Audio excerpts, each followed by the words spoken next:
Now the serpent was more subtle than any beast of the field which the Lord God had made. And he said unto the woman, Yea, hath God said, You shall not eat of every tree of the garden? And the woman said unto the serpent, We may eat of the fruit of the trees of the garden. But of the fruit of the tree which is in the midst of the garden, God hath said, You shall not eat of it, neither shall you touch it, lest you die. And the serpent said unto the woman, You shall not surely die. For God doth know that in the day you eat thereof, then your eyes shall be opened, and you shall be as gods, knowing good and evil. And when the woman saw that the tree was good for food, and that it was pleasant to the eyes, and a tree to be desired to make one wise, she took of the fruit thereof, and did eat, and gave unto her husband with her, and he did eat. And the eyes of them both were opened, and they knew not that they were naked. And they sewed fig leaves together, and made themselves aprons. And they heard the voice of the Lord God walking in the garden in the cool of the day.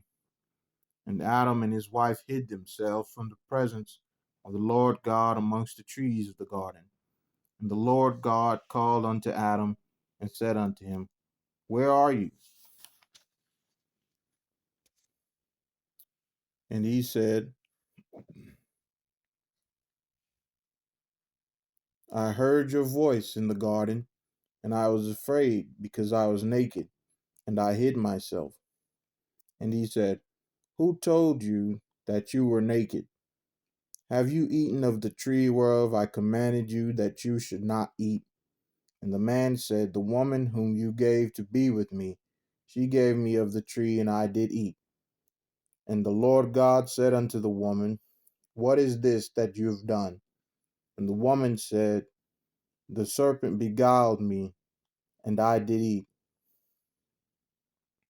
And the Lord God said unto the serpent, Because you have done this, you are cursed above all cattle, and above every beast of the field.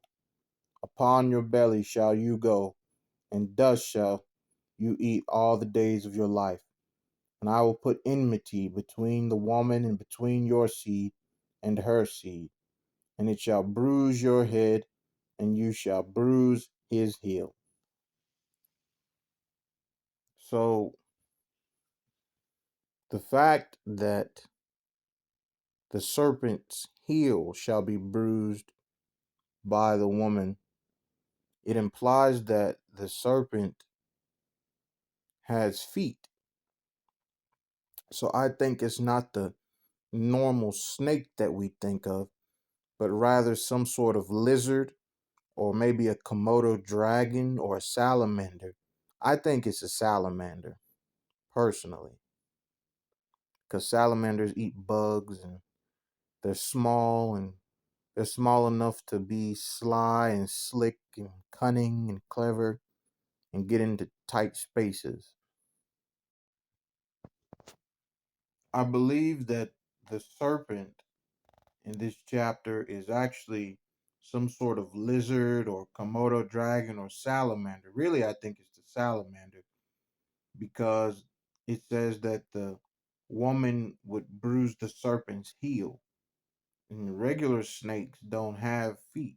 So this serpent had to have feet in order to have a heel, which means it's probably a salamander.